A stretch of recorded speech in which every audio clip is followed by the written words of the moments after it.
An empire was built not just with swords, but with shovels and stone.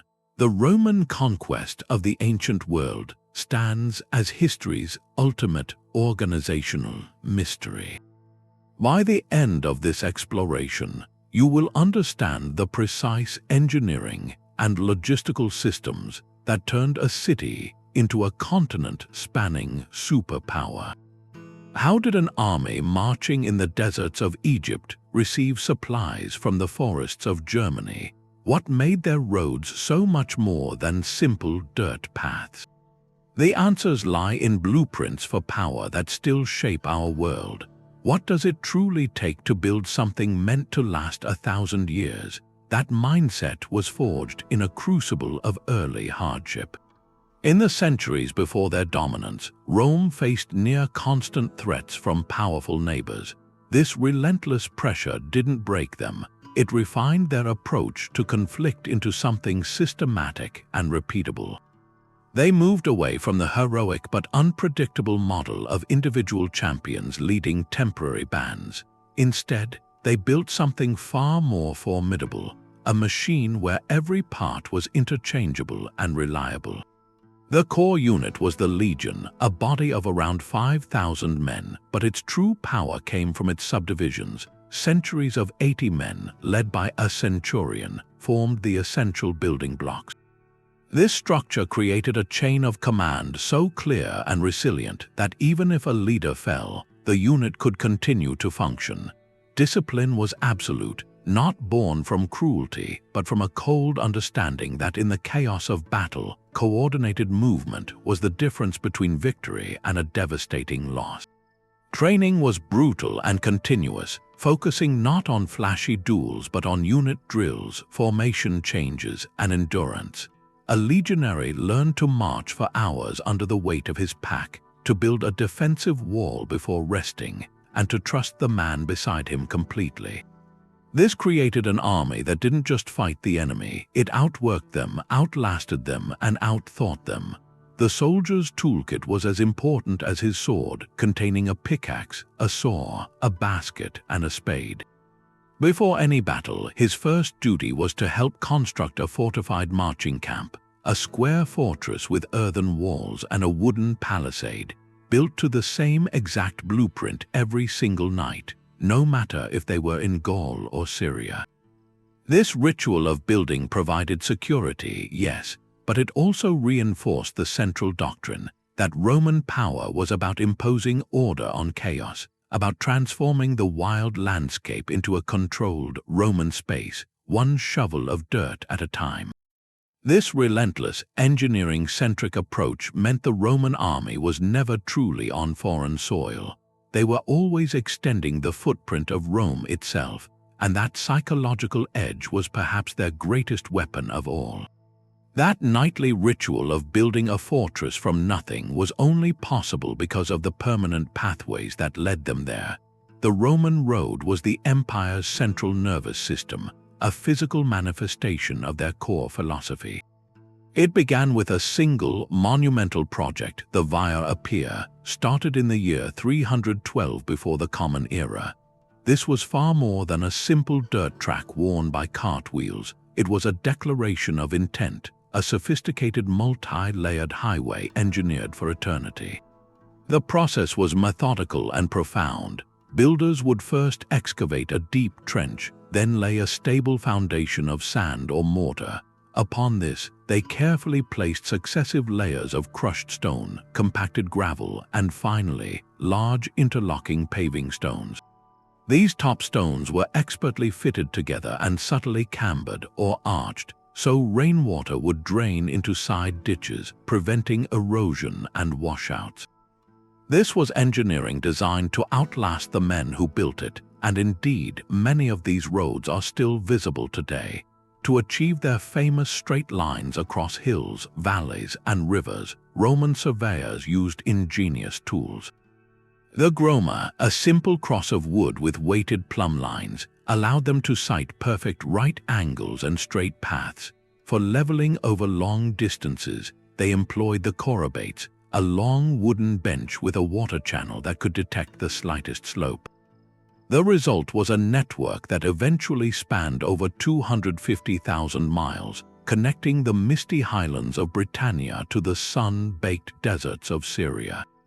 This web of stone transformed logistics. A Roman legion, with its disciplined pace, could reliably cover 20 miles a day, arriving at a distant frontier not as a weary, depleted force, but as a fully supplied, cohesive unit. Imperial messengers, the Cursus Publicus, could relay orders from Rome to the edges of the known world in a matter of weeks, not months. The road did not just carry soldiers, it carried the law, the tax collector, the merchant, and the very idea of Romanness itself. It turned the vast, chaotic geography of conquest into a managed, measurable, and controlled space. The next time you drive on a modern highway, consider that you are experiencing the direct legacy of this ancient system, a system built not merely for travel, but for total control. But an army marches on its stomach, a truth Rome understood better than anyone. Moving 40,000 men across a continent is a monumental task, but feeding and equipping them for months, sometimes years, hundreds of miles from home is the true test of an empire. While their enemies often relied on foraging, stripping the local countryside bare and alienating the very populations they sought to control, Rome engineered a solution so effective it became a strategic weapon in itself, the imperial supply chain. At its heart was a state-run institution called the Annona Militaris, a dedicated system for feeding the military. This was not a haphazard collection of local tributes, but a highly organized, empire-wide operation. The fertile fields of Egypt, often called the breadbasket of the empire, and the rich agricultural lands of North Africa grew vast surpluses of grain specifically for this purpose. This grain was not sent directly to Rome first. Instead, it was funneled through this military supply system, shipped across the Mediterranean on sturdy merchant vessels, then transferred onto river barges and the iconic carts that rumbled down those flawless roads. The genius lay in the infrastructure that supported this flow. Strategically placed along every major route and at frontier forts were massive warehouses known as horia. These were not simple sheds, but sophisticated structures with raised floors to combat dampness and clever ventilation to prevent spoilage. They acted as logistical waypoints, stockpiling not just grain, but weapons, tools, leather, cloth, and medical supplies. A legion on the march knew that every few days' journey would bring them to a secure depot where they could replenish their stores. This system transformed campaigning. A Roman army could operate deep in hostile territory for an entire season, completely independent of the local environment. Their opponents, by contrast, were often limited to short campaigns dictated by the harvest or the exhaustion of nearby resources. Rome didn't just bring an army to a conflict, it brought an entire sustainable economy with it, allowing for sieges that could last years and patrols that could permanently hold a border. This logistical dominance meant they could choose when and where to fight, often simply waiting for an enemy to weaken from hunger and discord. The supply chain was the silent, steady heartbeat of the empire, turning the chaos of conquest into a manageable, repeatable process of absorption and control. The steady flow of supplies was only one part of the equation for permanent control. To truly cement their rule, Roman engineers had to master the landscape itself, bending rivers and mountains to their will. They viewed waterways not as impassable barriers, but as puzzles to be solved with stone and geometry. Their solution was the semicircular arch, a deceptively simple shape that became the backbone of imperial infrastructure. When weight presses down on a flat beam, it creates stress points that can cause it to crack and fail. But an arch cleverly redirects that weight outward and downward into its supporting piers. By repeating this strong, stable form, Roman builders could span wide rivers with bridges that were both elegant and incredibly durable. They used massive stone blocks, often held together by iron clamps set in molten lead, creating structures that could endure not just the constant rumble of army carts, but the violent floods that washed away lesser constructions. For rapid military deployment, they showcased another kind of genius, the prefabricated pontoon bridge. Accounts describe how legions, carrying pre-built wooden frames and boats, could assemble a sturdy crossing over a major river like the Rhine or Danube in a matter of days, leaving their enemies stunned by the speed of their advance. This ability to appear anywhere at any time was a psychological weapon as sharp as any sword. Yet for long-term occupation, a different kind of bridge was even more vital, one that carried not soldiers but life itself. The Roman aqueduct stands as the ultimate symbol of their logistical philosophy, transforming conquest into civilization. These were not mere water channels, they were precise, gravity-powered machines built from stone. The fundamental challenge was breathtaking in its scale. How do you move water from a pure mountain spring across dozens of miles of rolling countryside into the heart of a city or fortress using only the subtle pull of gravity? Roman hydraulic engineers solved it with an instrument called the corrubates, a long, precise leveling tool. They would plot a route with a meticulously calculated, continuous downhill slope, often as gentle as a few inches drop per mile. To maintain this perfect gradient across valleys, they erected the iconic multi-tiered arcades, and through hills, they tunneled with relentless determination. The result was a constant, abundant flow of fresh water that revolutionized life in garrison towns and new provinces.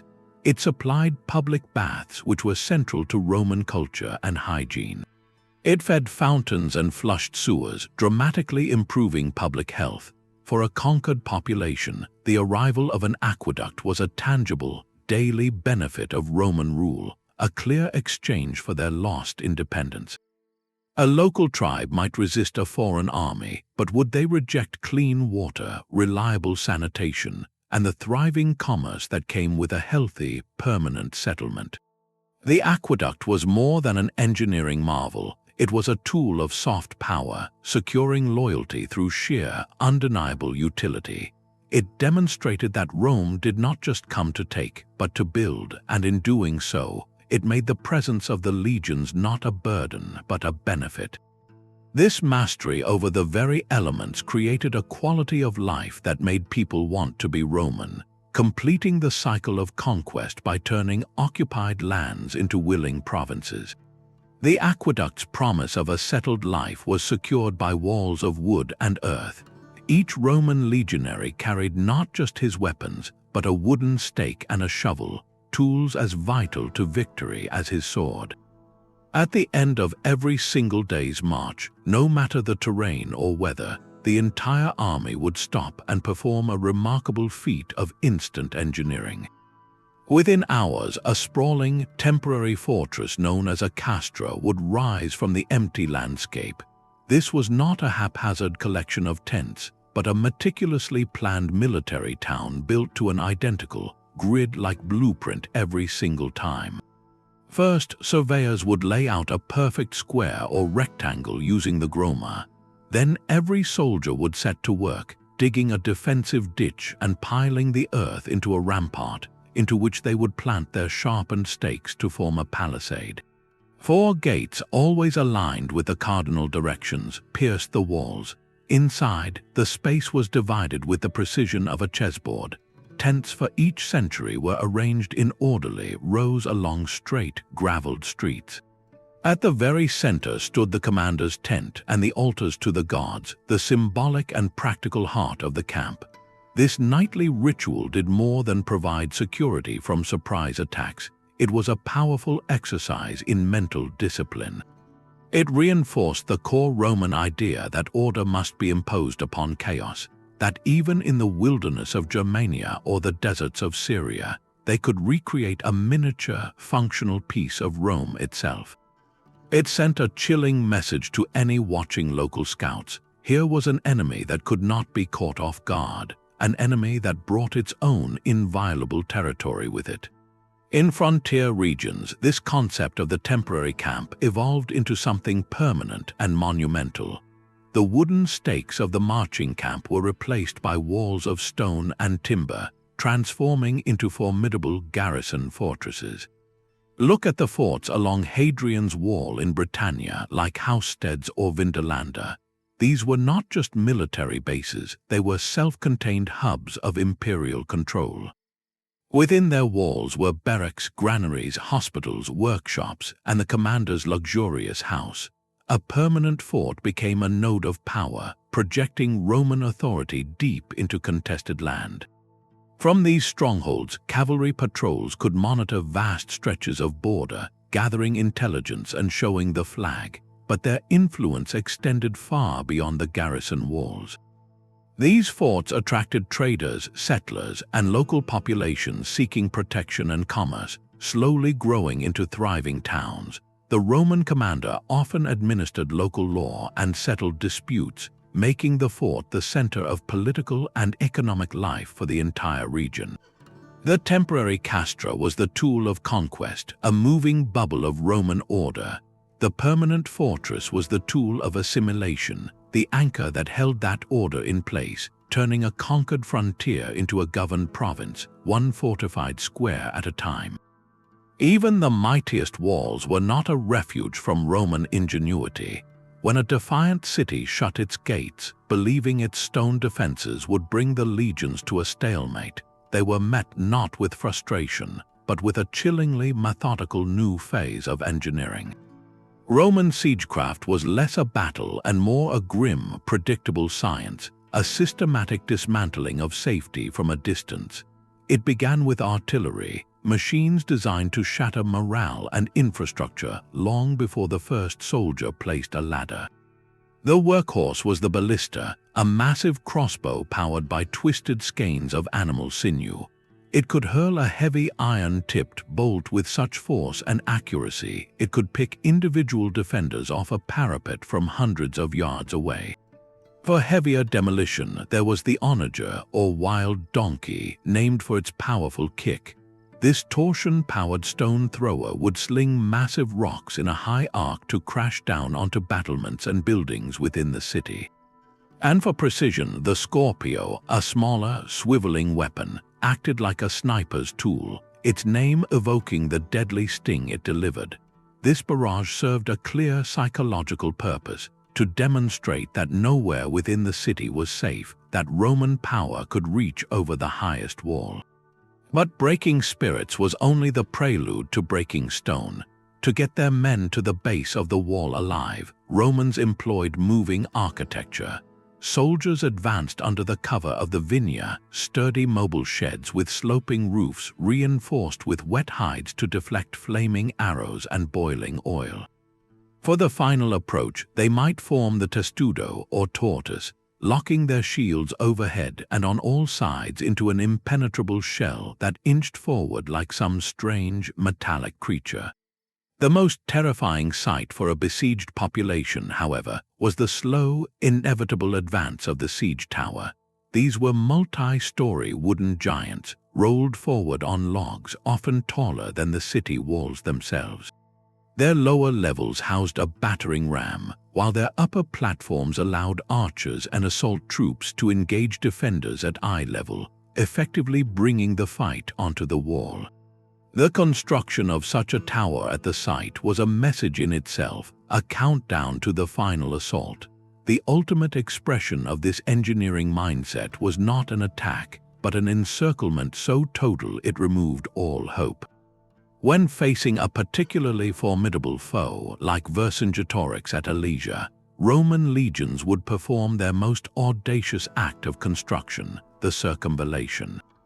They did not merely surround the hilltop fortress, they built a continuous wall of wood and earth, complete with towers and traps entirely around it. Then, anticipating that a relief army would come, they built a second, outward-facing wall around themselves. They became both the besiegers and the besieged within their own engineered landscape. The trapped city was now a sealed container, its fate a matter of simple mathematics, as food and water dwindled against the relentless Roman calendar. This approach transformed sieges from costly frontal assaults into controlled exercises in logistics and patience. The message was unequivocal: surrender was not a defeat. It was the only logical conclusion to a process the Romans had already perfected. The wall, meant to be a symbol of security, became instead the outline of a prison built by the very army it was meant to exclude. The psychological fortress built by Siegecraft was mirrored by a physical one upon the waves. For all their mastery of land, Rome's dominion would have been impossible without absolute control of the sea. The Mediterranean was not a barrier, but the empire's central artery, and its command was a logistical necessity born from a near-fatal lesson. That lesson came from Carthage, a rival naval power that nearly strangled Rome in its infancy. After staggering losses in early sea battles, the Romans refused to be outmatched. In a stunning display of pragmatic innovation, they did not try to outsail the superior Carthaginian sailors. They found a way to cancel their advantage entirely. The solution was the Corvus, or raven, a simple yet devastating device. It was a pivoting wooden boarding bridge with a heavy iron spike on its end. Roman warships would maneuver alongside an enemy vessel, drop this bridge, and the spike would slam down, locking the two ships together in a deadly embrace. Instantly, the fluid chaos of a naval engagement was transformed into a stable platform, a land battle at sea. Roman legionaries, the finest infantry in the world, would then charge across the bridge and overwhelm the enemy crew. It was a brute force solution that played perfectly to their strengths, turning the Mediterranean into a battlefield they were guaranteed to win. With this hard-won naval supremacy, Rome could think bigger. They established permanent, fortified naval bases at strategic choke points like Misenum near the Bay of Naples and Ravenna on the Adriatic coast. From these harbors, fleets of sleek Liburnians patrolled what they proudly called Mare Nostrum, our sea. This was not empty boasting, it was a statement of fact. This naval umbrella served two critical purposes. First, it secured the empire's economic lifeline, the endless convoys of grain ships sailing from Egypt and North Africa to feed the city of Rome's 1 million inhabitants. Piracy, a constant plague in the ancient world, was ruthlessly suppressed, making Mediterranean trade safer and more predictable than ever before. Second, it gave Rome unparalleled strategic mobility. A legion could be loaded onto transports in Italy and, under the protective gaze of the war fleet, be delivered swiftly to a crisis zone in Greece, Asia Minor, or the African coast. This meant internal rebellions could be crushed before they spread, and external threats from beyond the frontiers could be met with overwhelming force before they could even link up with Rome's enemies. The navy ensured that no province was an island, that every corner of the empire remained connected to and dependent upon the central power. By making the sea a Roman highway, they turned geography from a challenge into their greatest tool of cohesion, binding the scattered pieces of their conquest into a single, interdependent whole. The silent, armored sentry on a distant frontier wall owed his existence to a roaring industrial machine hundreds of miles away, while the legions projected order. An equally disciplined army of miners and smiths toiled in the earth, fueling the empire's expansion with systematic extraction. Rome's conquest was forged in fire and metal, and its scale was unprecedented. To equip hundreds of thousands of soldiers with identical, high-quality arms required not just craftsmanship, but an organized, state-driven industry. This began deep underground, in places like the vast silver and lead mines of Spain, which became engines of imperial wealth and raw material. Here, Roman engineering turned its problem-solving mindset inward on the very landscape. They employed hydraulic mining on an industrial scale, a technique as destructive as it was effective. Engineers would dam rivers high in the mountains, then channel the pent-up water through massive wooden sluices and release it in a torrent against a hillside. The violent rush would erode away entire faces of earth and rock, exposing the precious ore beneath. It was a form of controlled geological violence, reshaping mountains to feed the imperial treasury. But once the miners followed the veins deep into the earth, they faced the constant threat of flooding. Their solution was ingenious, the Archimedes screw. This simple device, a large spiral within a tube, could be turned by men or animals to lift water steadily from the deepest shafts, keeping the mines dry and work continuous. This marriage of brute force and clever mechanics allowed Rome to access mineral wealth on a scale that would not be seen again for over 1,000 years. The raw ore was just the beginning. The iron and copper were shipped to state-controlled workshops known as fabrici. These were not small blacksmith forges, but early factories organized for mass production. Within their smoky halls, teams of specialized workers followed standardized patterns to produce the iconic tools of Roman power. The gladius, the legionary's short, thrusting sword, was not a unique work of art. It was a perfectly balanced instrument of war, each one nearly identical to the next. This meant a soldier transferred from Britannia to Judea could pick up a replacement weapon and know its exact weight and balance. The pilum, or javelin, was a masterpiece of psychological and practical design. Its long, slender iron shank was engineered to bend upon impact, whether it struck a shield or the ground. This made it impossible for an enemy to throw back, and if it lodged in a shield, its weight would drag the shield down, leaving the opponent exposed.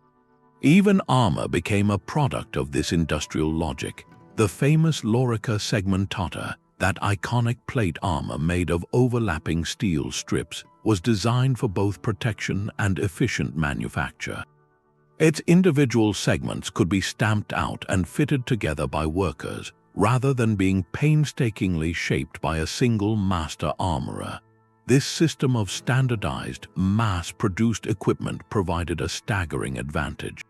A Gallic chieftain might muster 1,000 warriors, each with a personally forged sword of varying quality, a family heirloom spear, and perhaps a helmet if they were wealthy. They faced a Roman century where every single man carried the same optimized sword, the same disabling javelin, and wore the same protective armor. This uniformity bred a terrifying cohesion in battle, but it also represented something deeper, a logistical triumph. Rome did not just raise armies, it manufactured them from the ground up, ensuring that the tools of conquest were as reliable and interchangeable as the soldiers who wielded them. The empire was literally built from the inside out, its bones made of Spanish silver and its muscle forged from state-controlled iron. A message from a frontier fort in Britannia could reach the emperor in Rome in less than a month. In a world where distance was measured in weeks and months of arduous travel, this was nothing short of revolutionary. The system that made it possible was the Cursus Publicus, the Imperial postal service, and it was the central nervous system of Roman command. Established by Emperor Augustus, this was not a public mail service for citizens, but a government-operated network designed for one purpose: to bind the empire together with information. Its genius lay in its simplicity and relentless efficiency. Stretched along every major highway at intervals of roughly 8 to 12 miles were way stations called mutations. Think of these as ancient pit stops, small posts stocked with fresh horses, drivers, and grooms. A messenger, often a soldier on detached duty, would thunder into the station on a lathered mount, hand over his official dispatch pouch, and a fresh rider on a fresh horse would immediately take it and sprint toward the next station down the line. This relay principle eliminated the single greatest delay in ancient travel, the need for a single man and animal to rest. The message kept moving day and night. For longer journeys requiring an overnight stop, there were larger, more comfortable complexes called mansions. These provided food, lodging, and security for official travelers, further ensuring that the empire's business never slept. This network transformed the very nature of governance. A general suppressing a rebellion in Gaul could send a request for reinforcements and have an answer from the capital before the local insurgents had time to fortify their next position. Tax revenues could be reported, laws could be promulgated to the provinces, and perhaps most importantly, intelligence from the very edges of the empire could flow back to the center with startling speed. An emperor in Rome could have a remarkably current picture of the mood on the German frontier or the harvest in Egypt, allowing for proactive decisions rather than panicked reactions to crises that were months old. The Cursus Publicus turned the vast, sprawling geography of Rome's conquests from a crippling liability into a managed, interconnected web. It meant that central command was never operating in the dark, that the left hand always knew what the right hand was doing, even if those hands were separated by 1,000 miles of mountain and sea. This flow of information created a cohesion that was simply unavailable to Rome's rivals, whose realms often fractured because communication broke down over distance. The empire could now function as a single, responsive organism, its speed of thought dictated by the pounding hooves of messengers on stone roads, a rhythm that kept the heartbeat of imperial power steady and strong across 3 continents. But this vast machine of men and messages required a constant, colossal fuel supply. Conquest was astronomically expensive, and Rome engineered a brilliant, self-sustaining economic engine to ensure war paid for its own expansion. The process began the moment a region's military resistance ended, not with plunder but with paperwork. Teams of imperial surveyors would fan out across the new territory, their tools now measuring not for roads but for revenue. They meticulously catalogued every farm, vineyard, olive grove, mine, and workshop. They conducted censuses, counting not just men of fighting age, but entire families, livestock, and assets. This data was the foundation of empire, transforming a conquered land from a vague concept into a quantifiable, manageable economic unit. With this precise information, Rome could implement a systematic tax system designed for stability, not ruin. The burden was often calculated as a fixed percentage of agricultural yield or a head tax, and crucially, it was frequently collected in kind. A farmer in Gaul might pay his dues in bushels of wheat. A mining community in Spain would fulfill its obligation in ingots of silver or copper. This method was a stroke of logistical genius. It directly funneled the essential resources the empire needed, food for its cities and legions, metal for its mints and workshops, straight from the province to the state, bypassing the inefficiencies of a cash-poor frontier economy. The flow of wealth was then orchestrated like a grand symphony. Spanish silver coins financed the army in Syria. British tin was alloyed with Cypriot copper to make bronze for monuments in Rome itself. And the endless river of Egyptian grain, the most vital commodity of all, filled the warehouses that fed the capital's million inhabitants and the legions guarding the Rhine. This predictable, resource-based revenue stream changed everything. It allowed Rome to budget for campaigns years in advance and maintain a permanent, salaried professional army, a luxury most of their adversaries could not afford. A Gallic chieftain had to disband his warriors after harvest so they could tend their fields, but a Roman legionary received his regular pay regardless of the season, binding his loyalty to the state, not the soil. This created a powerful, self-perpetuating cycle. Military conquest secured new provinces. Those provinces were systematically integrated and taxed. The extracted wealth in grain, metal, and manpower was then reinvested into funding more legions, building more infrastructure, and launching the next campaign. It was a closed loop of power where each successful war effectively bankrolled the next, turning the immense cost of empire into its very source of fuel. The Roman peace was not free. It was prepaid year after year by the fertile fields and rich veins of the world they had brought under their measured, meticulous control. The systematic extraction of wealth relied on an even more fundamental form of measurement, To tax a field, you first have to know where it begins and ends. This precise mathematical control of space was the final, invisible layer of the Roman logistical machine, and it was performed by a specialized class of imperial technicians, the agrimensors or land surveyors. Armed not with swords but with instruments of geometry, these men walked into the freshly conquered, often trackless landscapes and performed a quiet act of transformation.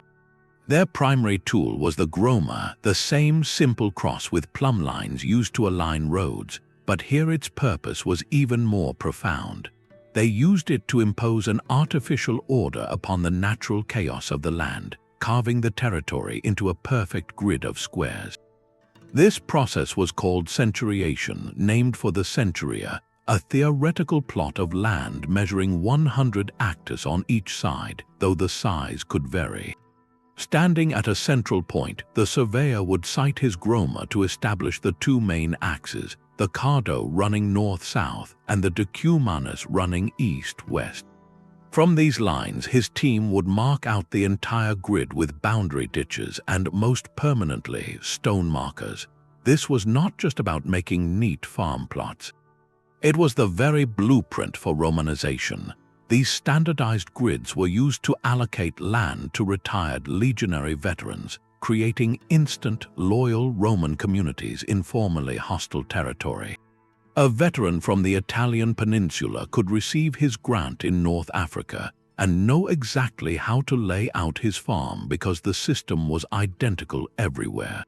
This created a predictable, taxable agricultural landscape and turned wild frontier zones into organized, productive extensions of the Roman economy. But the surveyors' work extended beyond the farmland. They were the empire's master catalogers of space. Their most practical creation for the military and administrators was the itinerary. These were not pictorial maps as we think of them, but written lists, essentially the ancient equivalent of a road trip log. An itinerary would meticulously record every stopping point, or mansio, along a route, the distances between them, and notable features like river crossings or mountain passes. A commander planning a march from Londinium to Eboracum in Britannia could consult an itinerary and know precisely that it was 42 miles to the first major stop, where fresh horses would be available, and that the third day's march would require fording a specific river. This turned the abstract space of a province into a series of known, manageable segments. The physical manifestation of this bureaucratic order were the boundary stones the surveyors placed. These inscribed markers, often declaring the authority of the emperor, did more than settle property disputes. They were constant, tangible reminders of Roman law and measurement, declaring that this land and everything on it was now accounted for and under control. The work of the agrimensors meant that Rome never truly conquered an unknown wilderness. They conquered a place, measured it, divided it, named it, and filed it away in a master ledger of empire. Before the first stone of a road was laid or the first foundation of a fort was dug, these surveyors had already drawn the invisible lines that would hold the entire system together, proving that the most powerful tool of conquest was not the legionary sword, but the surveyor's straight line. That invisible grid of the surveyor demanded a physical reality just as precise. The true genius of the Roman system was not just in its grand designs, but in the absolute uniformity of its smallest parts. A secret weapon hidden in plain sight was ruthless, empire-wide standardization. They understood that to manage a territory spanning 3 continents, you could not have 1,000 local solutions. You needed one imperial answer repeated perfectly everywhere. This philosophy touched every single object and process that held the empire together. Consider the humble brick. Roman bricks were not irregular, hand-formed lumps of clay. They were produced in state-run or licensed workshops to strict dimensional standards. The most common type was about 1.5 Roman feet by 1 Roman foot, a size that allowed for easy handling and created predictable, strong walls. A bricklayer from Hispania could arrive in Judea and immediately understand the construction of a new granary because the modules were identical. This extended to the very veins of the cities, the water pipes. Lead pipes or fistulae were manufactured with standard diameters, their seams soldered in the same way, ensuring that a section made in Italy could repair a broken line in North Africa. This interoperability was the bedrock of speed and scale. When a new legionary fortress was commissioned on the German frontier, its blueprint was not a unique architectural marvel, it was a template. The gates would be a specific width to allow a century marching in formation to pass through. The barracks would be laid out in the same footprint. The commander's house would follow the same floor plan. This meant that the 5th Legion, experienced in building in Britain, could be transferred to the Danube and immediately begin constructing a fort just as capable and familiar as the one they left behind, using locally sourced materials cut and shaped to those universal specifications. The most profound example, however, was in the tools of war and trade. The gladius sword manufactured in a workshop outside of Rome had to fit perfectly into the scabbard of a soldier stationed in Egypt. The pilum javelin had to match the weight and balance of every other pilum in the legion. This allowed for centralized mass production and seamless battlefield replacements, turning soldiers into interchangeable components of a vast military machine. Even the economy relied on this trust in uniformity. Roman coinage struck at mints across the empire maintained consistent weight and purity for centuries. A silver denarius accepted in a market in Gaul held the same value as one in Syria because the empire guaranteed it. This created a stable, continent-spanning economy that fueled trade and paid soldiers, binding the provinces together with a currency as reliable as the roads it traveled on. Standardization was the silent language of empire. It reduced staggering complexity into manageable, repeatable processes. It meant that expertise was transferable, that logistics were predictable, and that the immense, diverse territory of Rome could function as a single, coherent organism. A bridge built in Syria used the same principles of the arch as one in Gaul, not because of a shared local tradition, but because both were built from the same imperial instruction manual. This concept of seamless logistical support, where any part of the system could supply and reinforce any other, was an idea far ahead of its time. It was the ultimate expression of control, proving that conquest was not just about taking territory, but about remaking the very material world in a single, enduring image. The ultimate Roman machine was not built of wood or stone, but of flesh and discipline. Behind every aqueduct and every fortress stood the legionary, a soldier whose most vital weapon was not his sword, but his shovel. While other armies saw manual labor as beneath the warrior's dignity, Rome engineered a different philosophy into its fighting men. From the first day of his 20-year service, a recruit was drilled in the use of the dolabra, the versatile pickaxe, and the polla, the heavy-duty shovel, with the same intensity he learned sword drills. Ancient military manuals, like those written centuries later by the historian Vegetius, codified this truth, stating that the foundations of Roman power were the ability to march, to build, and to dig. This transformed the very nature of an army. A force of 5,000 legionaries was not merely a collection of fighters. It was a mobile, highly skilled labor battalion, a self-contained engineering corps that carried its own expertise in its ranks. This dual identity granted a flexibility that baffled and overwhelmed Rome's enemies. A river blocking the advance was not a strategic barrier requiring a lengthy detour or the search for a local guide. It was a problem to be solved before sunset. Legionaries would fell trees, lash together pontoons, and hammer in pilings, creating a sturdy bridge in a matter of hours, their movements as coordinated as a battle formation. At the end of that same day's march, they would use those ever-present tools to sculpt the landscape into a fortified camp, a square of defensive earthworks that appeared as if by magic on an empty plain. In a siege, this labor force became a geological weapon. Facing a towering city wall, they would not just wait and starve the defenders out, they would literally move a mountain. Thousands of soldiers working in shifts around the clock would fill wicker baskets with earth and stone, constructing a massive, sloping ramp that inched its way toward the battlements day by day. This was engineering as psychological warfare, a visible, grinding countdown to the inevitable. This fundamental capacity to reshape the world around them meant the Roman army was never truly at the mercy of geography or circumstance. They carried their own infrastructure with them in their muscle memory and their toolkits. A hostile, barren landscape was not a death sentence, it was simply raw material.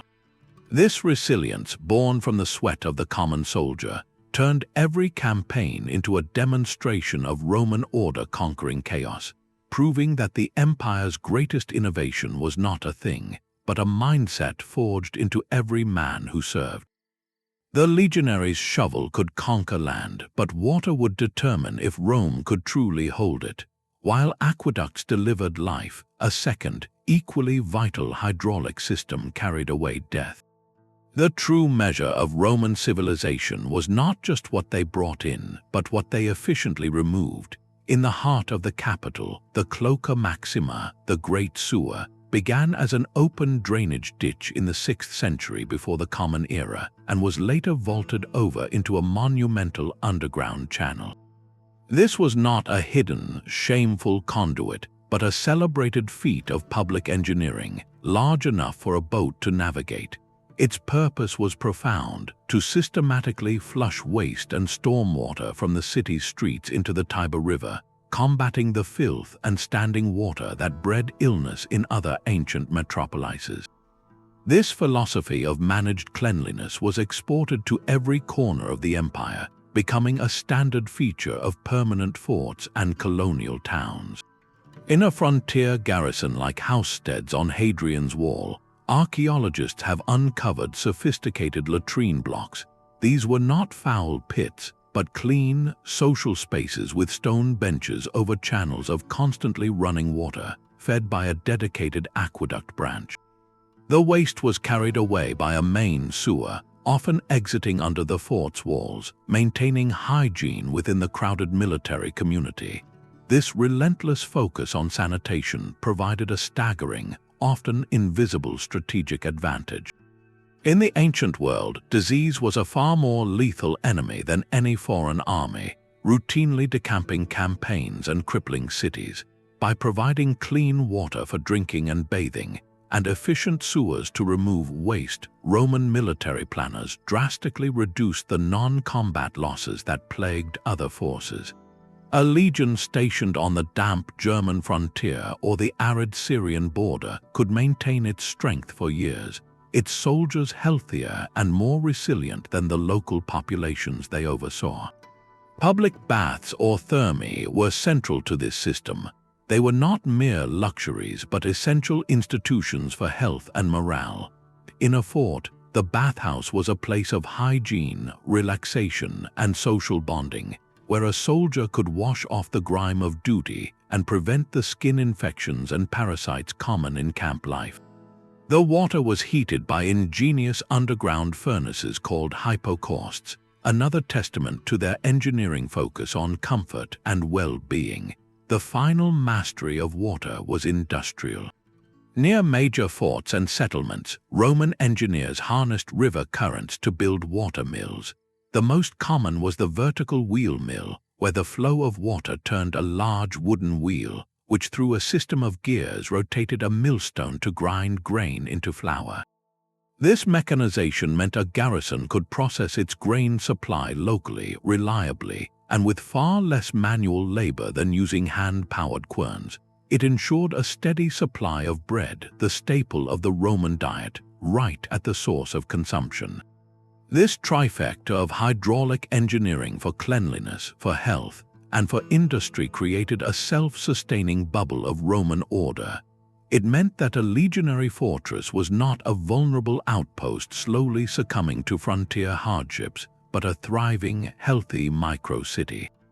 Rome didn't just station soldiers in conquered lands, it planted fully functional, resilient communities that could endure indefinitely.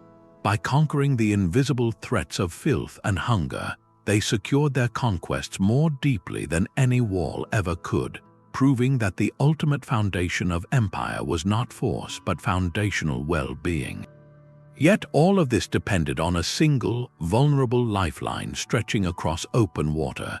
The million inhabitants of Rome consumed a staggering amount of grain, over 200,000 tons each year, and that was just the capital. The legions stationed from Britain to Mesopotamia required their own mountains of wheat and barley. This colossal appetite could not be met by the Italian countryside alone. It demanded an empire-wide supply chain that moved by sea. The entire Roman piece balanced on the decks of specialized merchant ships called corbetti.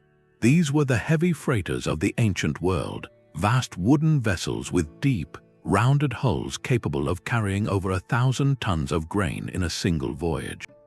They were sailing warehouses, and their safe passage was the empire's most critical non-military operation. To receive this endless river of sustenance, Rome could not rely on the natural silt-choked mouth of the Tiber River. They had to build a gateway worthy of the task, an artificial harbor of breathtaking scale. Emperor Claudius initiated this monumental project at Ostia, constructing a massive breakwater that reached out into the open sea, creating a sheltered basin. His successor, Trajan, added an ingenious inner hexagonal harbor connected by canals that allowed for protected docking and sorting regardless of Mediterranean storms. The lighthouse that guided ships in was said to rival the famous pharos of Alexandria. This complex, known as Portus, was a masterpiece of utilitarian engineering. Its defining feature was the forest of massive warehouses, the horia, that lined its quays. These multi-story buildings, with their raised floors and thick walls, could store enough grain to feed the city for months, acting as a buffer against poor harvests or pirate threats. But the system's true genius was economic. The Roman state understood that relying on random traders was too risky, so they created a public-private partnership, the annona, that guaranteed profits to shipowners and merchants who contracted to deliver grain. The state assumed the financial risk of shipwreck or delay, effectively underwriting the entire vital trade. This incentive ensured a reliable, professional merchant marine dedicated solely to this crucial route. This explains why control of the sea was never just about pride. It was about survival. Rome's relentless campaigns to secure the coasts of North Africa and Egypt were not merely acts of territorial greed. They were strategic seizures of the empire's breadbasket. The fertile Nile Delta and the plains of modern-day Tunisia and Libya became landscapes of existential importance. Losing them would mean not just losing provinces, but starving the heart of the empire and its defensive armies. Every legion stationed along a river frontier, every aqueduct flowing with clean water, every surveyor marking a new field, was ultimately powered by the steady rhythm of the grain fleets crossing a placid, Roman-controlled sea. The empire was not just connected by roads, it was fed by a maritime heartbeat, a slow, powerful pulse of ships that turned the Mediterranean's harvest into the fuel of civilization itself.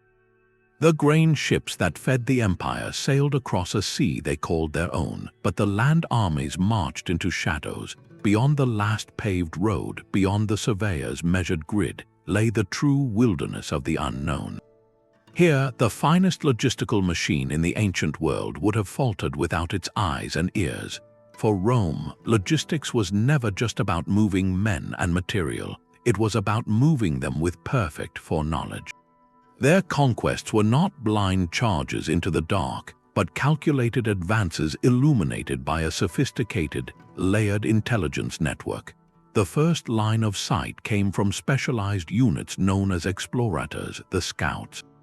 These were not ordinary legionaries, but often auxiliary cavalry recruited from the very frontier tribes the empire sought to subdue. A Germanic horseman knew the forest trails of his homeland intimately, the places where a bog could swallow a century or where a ridge offered a hidden vantage point. By employing these local experts, Rome gained an invaluable perspective, turning the intimate knowledge of the conquered against those who still resisted. These scouts moved ahead of the main column, mapping viable routes, identifying river fords, and most crucially, reporting on enemy numbers and dispositions. Their reports transformed an intimidating, blank space on a commander's itinerary into a landscape of understood opportunities and calculated risks. But intelligence flowed from more than just military scouts. The vast Roman trade network, that same system that carried Spanish silver and Egyptian grain, also carried whispers. Merchants were constant travelers, welcomed in foreign markets and royal courts alike. A trader dealing in amber along the Baltic coast or silk from the Far East would hear of tribal alliances forming, of harvests failing, or of a chieftain amassing weapons. This information, often gathered casually, would filter back through commercial channels to provincial governors and eventually to the legions.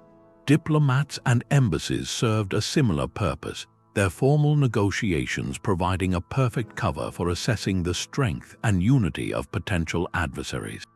This constant, multi-source stream of information created a remarkable strategic advantage. Before a single legion crossed a frontier, a Roman general often possessed a detailed picture of what awaited him. He knew not just the geography but the politics. He could identify which local chieftain might be bribed or turned against his rivals, and which valleys were best avoided during the spring floods.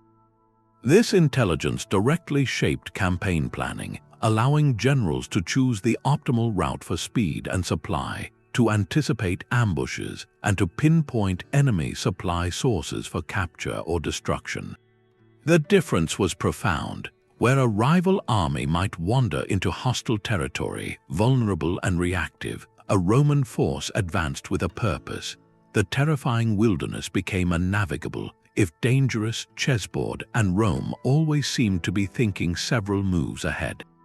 This system turned the fear of the unknown into a manageable variable, proving that the most powerful asset in any campaign was not stored in a granary or an armory, but in the minds of those who knew the land and its secrets. The wilderness was mapped, but the true conquest was cast in stone. While their intelligence network mastered the terrain, Roman engineers were perfecting a material that would let them reshape it permanently. This was not the stone of quarries or the timber of forests, but something they invented, a kind of artificial rock that gave them almost god-like creative power. The secret was Roman concrete, known as opus cementitium, and its formula was a closely guarded state secret that fueled their architectural revolution. Unlike modern concrete, which relies on Portland cement, the Roman version used a magical ingredient, volcanic ash from the region around the Bay of Naples called pozzolana. When mixed with lime and water, this ash created a chemical reaction that produced a binder of incredible strength, and most astonishingly, it could cure and harden even underwater. This single material transformed what was possible. Builders could now create forms that stone blocks could never achieve. They could pour this liquid stone into wooden molds to create seamless, curved ceilings known as vaults and magnificent hemispherical roofs called domes. The Pantheon in Rome, with its vast, unsupported concrete dome, remains a testament to this engineering courage, a space that feels more like a captured piece of the sky than a man-made room. But the true strategic value of this material was felt far from the capital, on every frontier of the empire. For the military, concrete was a force multiplier. Fortress walls were no longer limited to stacked stone, which required skilled masons and time. Now, crews could build wooden frameworks and pour thick, monolithic walls that were stronger, faster to erect, and more resistant to siege engines. Bridges could have their supporting piers sunk directly into riverbeds, creating foundations that resisted erosion and current for centuries. And those critical supply warehouses, the horia, could be built with soaring, fire-resistant concrete vaults that protected the empire's grain and weapons. Yet the most powerful use of concrete was psychological. When a new province was pacified, Rome did not just leave behind a garrison of soldiers, it left behind a landscape of awe. They constructed monumental arches celebrating imperial victories, not from local stone, but from this distinctive Roman material. They built vast amphitheaters, like the one at El Gem in North Africa, where tens of thousands could gather for games and ceremonies. These structures were not merely functional, they were declarations in solid form. They communicated a simple, overwhelming message to the conquered population. Our technology is so advanced it seems like magic, and our civilization is here to stay. A local tribesman might resist a foreign tax collector, but how does one rebel against a mountain of perfected stone that houses a market, a court, and a bath complex, all improving daily life? The concrete arch, the paved forum, the towering temple, these were the ultimate tools of soft power. They made the benefits of Roman rule tangible, desirable, and permanent. They visually demonstrated that submission brought not just peace but progress, embedding the idea of Rome into the very skyline of the conquered world. This manufactured stone became the physical language of empire, a language that spoke of eternity and invited everyone to learn its grammar. The legions were a masterpiece of uniformity, but Rome's true genius lay in knowing when to break its own mold. The empire's military might was not a monolithic wall of identical soldiers. It was a brilliantly orchestrated symphony, and some of its most vital instruments came from beyond Italy's borders. This was the auxiliary system, a logistical and tactical masterstroke that turned the very people's Rome conquered into the engines of its further expansion.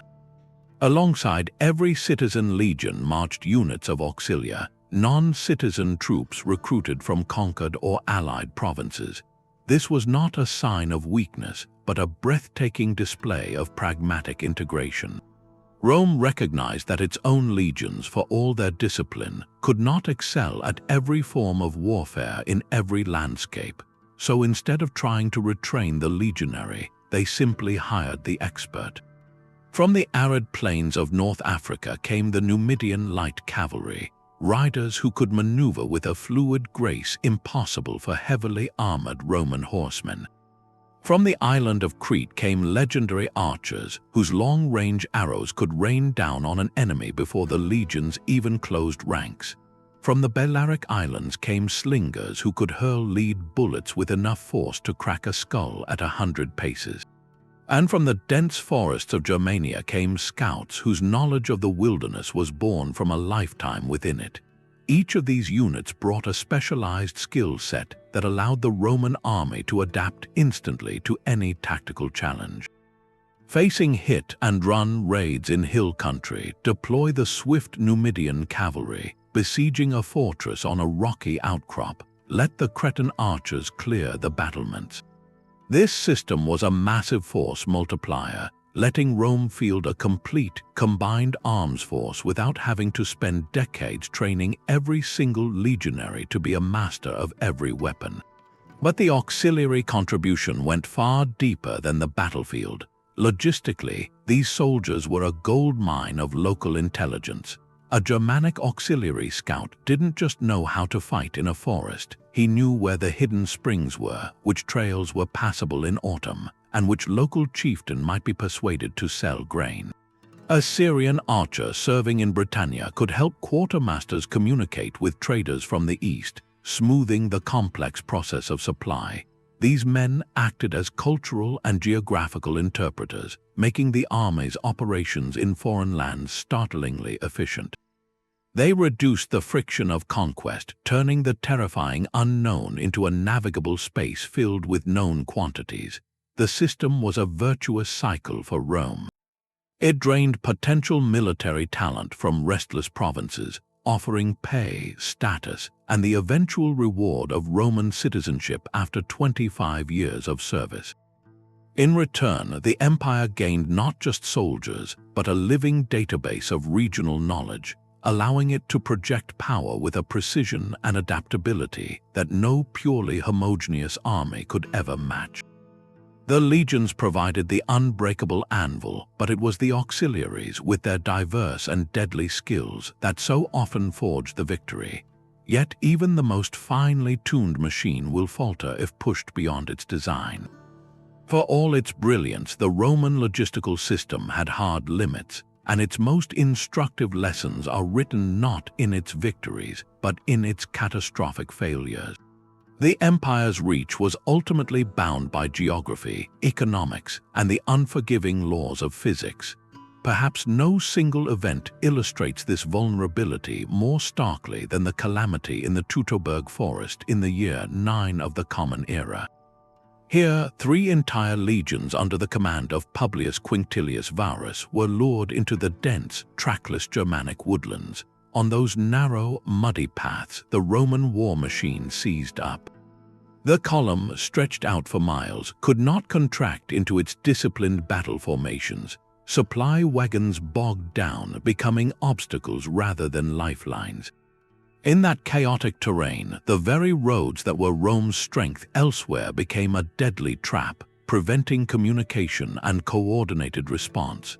The Germanic warriors, intimately familiar with the land, used the forest itself as a weapon, attacking from all sides in a series of devastating ambushes. It was not merely a military defeat, it was a complete logistical breakdown, proving that the system depended entirely on the environment it could control and reshape. Where the surveyor's grid could not be laid and the engineer's straight road could not be built, Roman power became fragile, overextended, and shockingly vulnerable. The empire would eventually face a slower, more systemic form of failure. By the 3rd century, the immense cost of maintaining this continent-spanning network began to strain the very economy that fed it. The permanent professional army demanded constant pay. The thousands of miles of roads and aqueducts required endless maintenance. The grain fleets and supply depots needed continuous funding. To meet these crushing expenses, emperors often debased the silver coinage, reducing its precious metal content to mint more coins. This led to rampant inflation, eroding the stable currency that had once unified imperial trade. At the same time, the empire faced threats on multiple frontiers simultaneously, stretching the legions dangerously thin. The elegant, centralized system of the early empire, where information and reinforcements could flow smoothly from the center to the periphery, began to fracture under the pressure of constant crisis. Emperors now had to be soldiers, constantly on the move from one military hotspot to another, leaving the complex civil administration to falter. These 3rd century crises revealed a profound truth: that logistics is not just about moving things, it is about sustaining the movement indefinitely. The Roman system was phenomenally efficient at conquest and integration, but its long-term maintenance required a perpetual input of wealth and stability that even Rome's vast resources could not always guarantee. These moments of fracture teach us that Roman engineering was not magic. It was a human system, and like all human systems, it had thresholds. It could move mountains of grain across the sea, but it could not move a legion through a swamp with the same efficiency. It could standardize an empire, but it could not standardize the complex politics of every frontier tribe or the volatility of global economics. The very roads that bound the empire together could also guide invaders to its heart. The lesson of Rome's limits is perhaps the most vital one for understanding its legacy. It shows that infrastructure alone is not enough. It must be matched by adaptable strategy, economic resilience, and a deep respect for the landscapes, both physical and human, it seeks to dominate. The empire did not fall because its engineers failed.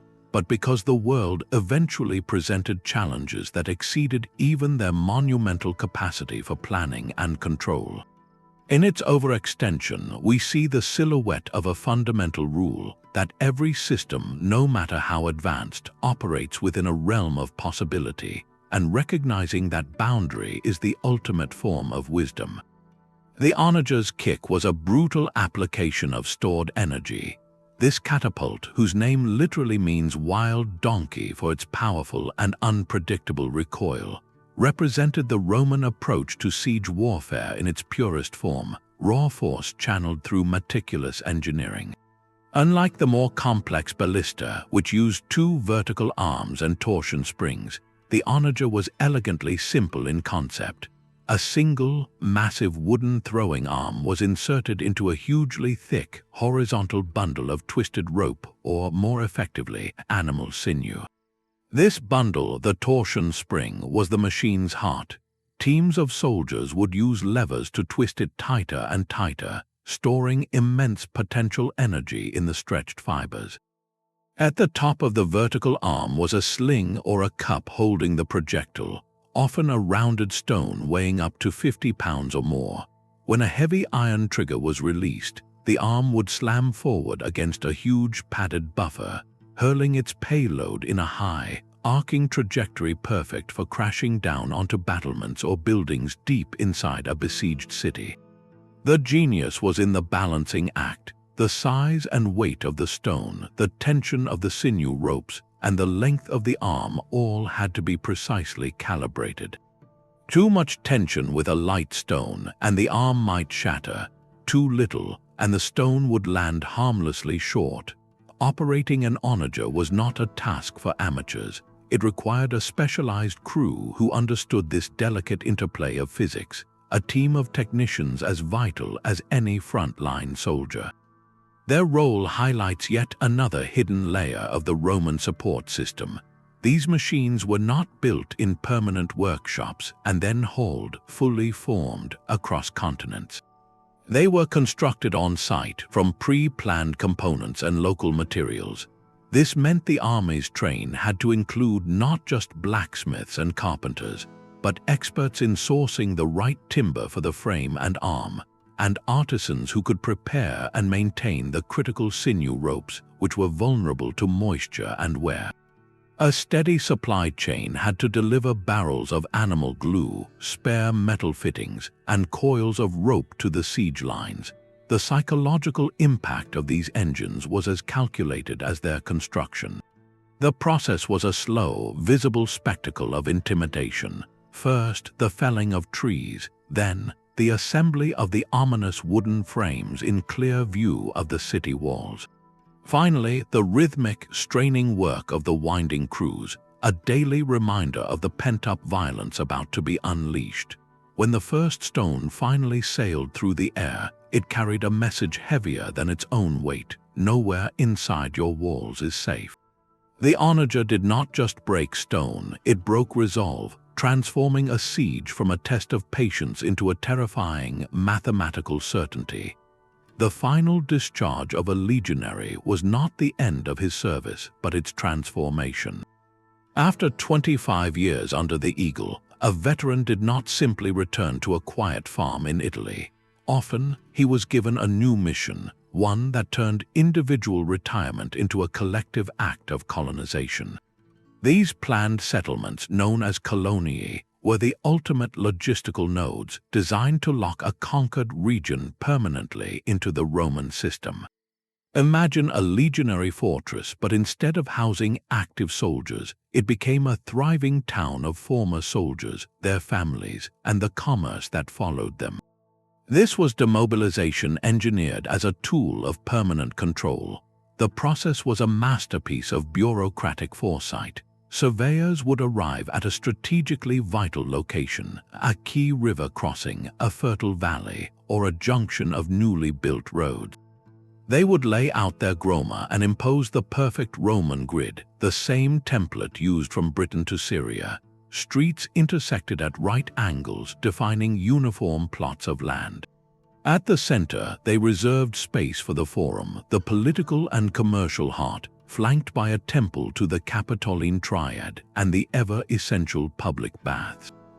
This was not an organic settlement that grew over generations. It was a prefabricated piece of Rome, assembled on foreign soil in a matter of months. Each veteran received his grant of land, a century a plot, according to his rank and service. He was not a retired farmer, but a soldier farmer, a man who knew how to defend his property and organize his neighbors. These colonies created an instant, loyal population with a deeply personal stake in the empire's security. If a local rebellion stirred, the governor did not have to wait months for legions to march from a distant province. He had a ready reserve of hardened, disciplined men right there, who knew the land and had everything to lose if Roman order collapsed. Economically, a veteran colony acted like a catalytic converter for the frontier. The sudden influx of several thousand retirees, each with a lump sum of severance pay, created immediate demand. Local farmers now had a reliable market for their surplus grain, meat, and wool. Craftsmen arrived to build houses, make tools, and supply goods the veterans and their families desired. The roads leading to the colony, once primarily military arteries, now hummed with civilian traffic, merchants bringing wine from Italy, pottery from Gaul, and news from the wider world. The colony's forum became the regional marketplace, drawing in the surrounding native population who came to trade and, inevitably, to absorb Roman customs, language, and law.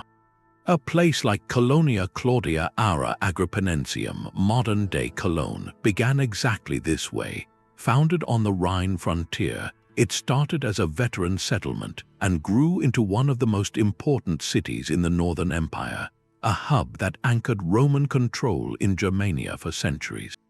This policy achieved what forts and legions alone could not. A fort projected military power, but it remained a separate, imposing presence. A colony, however, was an invitation. It demonstrated the tangible benefits of belonging to the Roman world: land ownership, secure trade, civic life, and advanced infrastructure.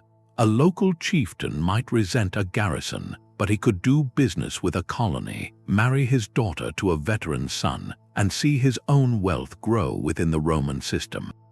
The colony blurred the line between conqueror and conquered, slowly transforming a military frontier into a cultural and economic heartland. It turned the demobilization of an army, a potentially destabilizing and expensive process, into the empire's most sophisticated tool for integration. The veteran did not hang up his sword, he simply sheathed it, using the discipline and order he had spent a lifetime learning to cultivate not just a field, but an entire new province for Rome. The gleaming stones of the Appian Way were smoothed by hands that were not free.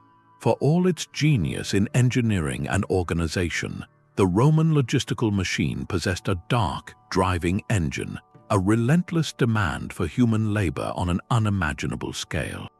The quarries that yielded marble for monuments, the mines that produced silver for coinage, and the endless trenches dug for roadbeds and fortifications required a workforce of staggering size.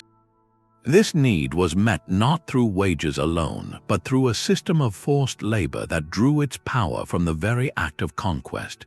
Enslaved individuals, often captives from newly subdued regions, became a primary resource, as critical to the empire's function as Spanish silver or Egyptian grain. This abundant, coerced labor pool created an economic reality that allowed Rome to think and build on a scale that would have been financially impossible in a free market system. A project like excavating the massive harbor at Portus or mining the silver veins of Spain required thousands of workers toiling in dangerous conditions for years. Paying a comparable number of free citizens a living wage for such brutal, long-term work would have drained the treasury and slowed progress to a crawl. The use of forced labor provided a brutal efficiency, a way to absorb the immense human cost of these projects into the ledger of conquest itself, treating people as a consumable material. This grim reality had a direct impact on the military structure we've discussed, because this immense infrastructure work was handled by the enslaved population. It freed up Roman citizens for military service. A young man from Italy did not need to spend his life swinging a pickaxe in a quarry. He could enlist in the legions, knowing the roads he marched on, and the forts he garrisoned were being built and maintained behind him by others. This division of labor was a cold, calculated pillar of Roman power. It allowed the state to maintain a permanent, professional army of citizens, while simultaneously executing colossal construction projects that expanded and secured their territory. To walk a Roman road today is to walk on a monument to both geometry and profound human hardship. The perfectly aligned stones speak of brilliant surveyors and engineers, but the compacted earth beneath them holds the memory of an immense, often unrecorded effort. This forces a difficult but essential reflection. The systems of standardization, supply, and engineering we admire were, in their execution, deeply intertwined with a practice that modern ethics utterly reject. Understanding Rome's logistical triumph requires acknowledging this full picture, not to diminish the engineering marvels, but to comprehend their true cost. The empire's ability to move mountains and redirect rivers was built upon a foundation that included the movement and control of millions of people. It presents a sobering historical lesson about how societies can achieve breathtaking material progress while perpetuating profound injustice, a reminder that the architecture of power is rarely built with clean hands.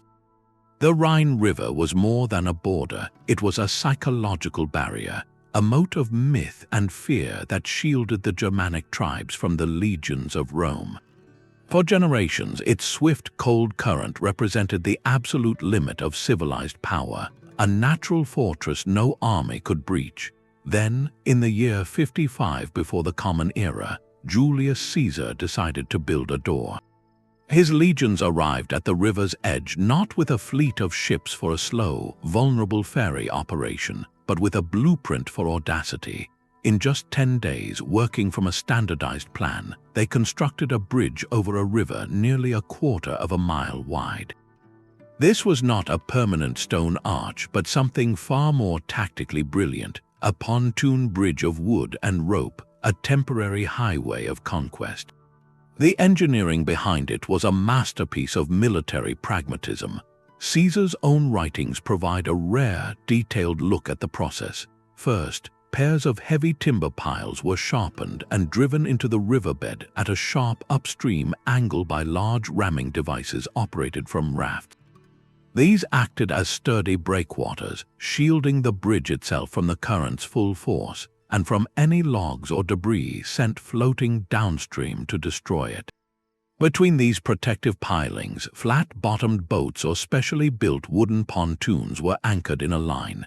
Across their decks, crews laid a roadway of thick planks, fastened securely and flanked by railings. The result was a stable, wide causeway that could support the relentless tread of thousands of legionaries, their supply carts, and even cavalry. The true power of this structure was not in its timber, but in its speed. A traditional stone bridge across such a major river could take an entire construction season, alerting every enemy for 100 miles and allowing them to mass defenses at the far shore. The pontoon bridge materialized in a matter of days. This transformed the Rhine from an impassable obstacle into a mere inconvenience, a logistical problem to be solved before the enemy even realized a campaign had begun. The strategic shock was profound. One day, the Germanic tribes on the eastern bank felt secure behind their liquid wall. The next, they watched in stunned disbelief as the full, terrifying machine of a Roman army marched in perfect formation out of the river itself, appearing on their side of the world as if by dark magic. This capability rewrote the rules of frontier warfare. It allowed Roman generals to choose the time and place of a crossing, bypassing heavily defended permanent fords or tribal strongholds. An army could feint movement toward one location, then rapidly pivot, bridge a river dozens of miles away and strike deep into undefended territory before any coherent response could be organized. It maintained what military planners call operational momentum, the relentless pace that keeps an enemy off balance and reactive. For the tribal societies of Europe, whose defense often relied on the choke points of geography, this was a devastating development.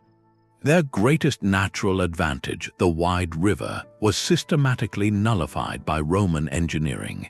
The bridge was a tool that did not just cross a physical space, it shattered a psychological one, proving that no natural barrier was sacred and no homeland was beyond the reach of Rome's calculated, mobile will. It was the ultimate expression of their philosophy, turning the landscape from a shield for their enemies into a highway for their ambition. The pontoon bridge was a marvel of instant engineering, but its true purpose was recorded on a wax tablet. For every audacious crossing, every shipment of grain, and every soldier's pay, there existed a parallel structure of meticulous record-keeping. The Roman Empire was governed not only by the sword, but by the stylus, a tool that turned raw conquest into a sustainable, accountable system. While we envision legions and aqueducts, the silent, steady hum of administration was the true nervous system holding everything together. Provincial governors, often former military commanders, did not rule by whim. They were supported by a small but highly effective staff of scribes, accountants, and legal advisors. This civil service managed the province's finances, ensuring taxes were assessed and forwarded to Rome. They handled a constant flow of correspondence, from petitions by local towns to directives from the emperor himself, and they presided over courts, applying Roman law to settle disputes and maintain order. This bureaucratic layer created something revolutionary for the ancient world: predictability. A merchant shipping goods from Gaul to Egypt could do so with a reasonable expectation of the tariffs he would pay and the legal protections he would receive under a standardized system. This predictability encouraged trade, investment, and stability, making provinces economically valuable rather than just militarily occupied. The military operated its own sophisticated administrative corps, a legion within the legion dedicated to logistics. Specialized soldiers, often literate and skilled with numbers, were responsible for the mountains of paperwork conquest required. They maintained the personnel rolls, recording each soldier's enlistment date, promotions, and pay. They managed inventory with exacting detail, tracking every sword, every sack of grain, and every nail in the fortress workshop. When a supply contract was issued to a local merchant for 500 bushels of barley, it was written down in duplicate. When the barley was delivered, it was weighed, checked for quality, and its receipt was officially noted. This created a chain of accountability that stretched from the frontier quartermaster all the way back to the treasury in Rome. Corruption and waste were not eliminated, but they became risks rather than standard operating procedure. The physical medium of this bureaucracy was everywhere. Military commands and supply lists were scratched onto wooden tablets coated with wax. Imperial decrees and tax records were written on papyrus scrolls. Laws and monumental achievements were carved into stone for all to see. This paper trail, fragile and durable by turns, was the empire's institutional memory. It allowed one governor to hand over a province to his successor with a clear record of its resources, obligations, and ongoing issues. It meant an emperor sitting in Rome could review summarized reports on the strength of legions across the known world, the health of the grain supply, and the revenue from each province. This flow of information transformed the chaotic, adrenaline-fueled act of conquest into the slow, deliberate process of governance. The clerk with his tablet ensured that the empire built by the soldier could be maintained, funded, and understood. It was this administrative backbone that turned a spectacular military campaign into a permanent fact on the map. proving that the most enduring conquests are often managed not from the saddle, but from the desk. That administrative backbone of clerks and tablets built a system so effective its blueprint never truly vanished.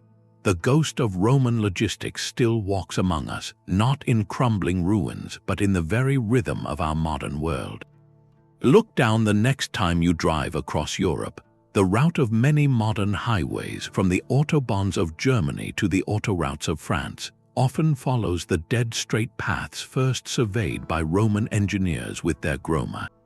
These ancient roadbeds, chosen for efficiency and drainage, proved so optimal that for 2,000 years we have simply paved over their wisdom, our asphalt echoing their stone. This is more than a historical curiosity. It is a testament to the enduring power of their foundational idea that connecting points with reliable, predictable pathways is the first step to building any lasting order. This legacy extends far beyond the pavement beneath our wheels. The legal and administrative frameworks of many Western governments whisper with Latin roots. Concepts like habeas corpus, Senate chambers, veto powers, and even the division of authority between different branches of government are direct descendants of Roman political and legal thought. Their genius was not in creating perfect laws, but in creating a system of law, a standardized code that could be applied across diverse cultures, providing that crucial predictability for commerce and citizenship. They proved that an empire or any large organization cannot be held together by force alone. It requires a shared set of rules and a bureaucracy to manage them. Look at any global corporation or modern military today, and you will see the Roman playbook in action. Their core innovations are now standard operating procedure. The concept of standardized, interchangeable parts, which allowed a Roman sword from Italy to fit a scabbard in Syria, is the bedrock of modern manufacturing, from automobile engines to smartphone components. The Roman system of centralized supply depots, the horia, prefigured today's sophisticated distribution networks and just-in-time logistics, where goods are moved with precise timing across continents. Their strategic investment in infrastructure, like ports and aqueducts that served both military and civilian needs, mirrors how nations today build highways, airports, and broadband networks to fuel economic growth and national security simultaneously. By studying Rome, then, we are not just dusting off ancient history. We are examining a 2,000-year-old prototype of large-scale organizational management. They were the first to confront, on a continental scale, the fundamental problems we still grapple with. How do you move information faster than an enemy can move an army? How do you allocate scarce resources across vast distances? How do you maintain quality and consistency when your operations span the globe? Their solutions, forged in trial and error, established a grammar of power and administration that we have been speaking ever since. Their answers to these eternal challenges continue to inform how we build and maintain complex systems in our interconnected world. The Internet, our modern Cursus Publicus, moves information at light speed instead of horseback speed, but the principle of a reliable network connecting a dispersed entity remains identical. The challenges of supply chain resilience that dominate headlines today are simply new versions of the old Roman problem of securing the grain fleet. When we plan a city's water system or a nation's highway network, we are thinking like Roman engineers, just with different tools. Their true monument is not the Colosseum, but the very idea that through planning, standardization, and infrastructure, chaos can be transformed into order and distance can be collapsed into manageable space. Their world may have passed, but the logic they embedded into the landscape of civilization remains, quietly powering our own. The legionary's shovel and the clerk's ledger were tools of the same grand design. This was the Roman secret, a truth etched not in the fleeting moments of battle, but in the enduring systems that made those battles possible. Their empire stands as history's ultimate case study in turning chaos into order. proving that conquest is a fleeting act unless you can build a world to sustain it. They engineered their dominance through a relentless trinity of principles: visionary infrastructure, ruthless organization, and pragmatic adaptation. The roads were not just paths, they were algorithms for control. The aqueducts were not just water channels, they were arguments for civilization. The standardized sword and the identical brick were not just objects, they were the physical language of a unified will. This was power built for the long term, understanding that holding a territory requires more than an army. It requires a reason for that territory to want to be held. The true victory was not in the subjugation, but in the integration, in making the cost of rebellion higher than the benefit of participation, through law, commerce, and an improved quality of life. The echoes of this logic are all around us. When you rely on a package arriving from across the world in 2 days, you are experiencing the legacy of their supply chain depots and standardized routes. When you drive on a highway that defies the natural landscape, you are traveling on a 2,000-year-old idea about efficiency and control.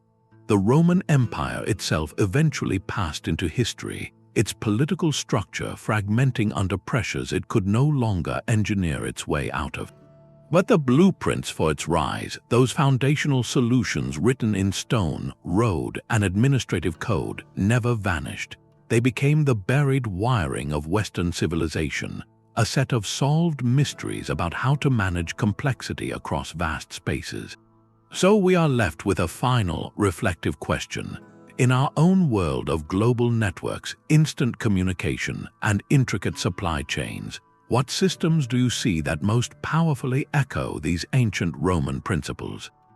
The answers might reveal just how deeply the logic of the Legion still shapes the rhythm of our modern lives.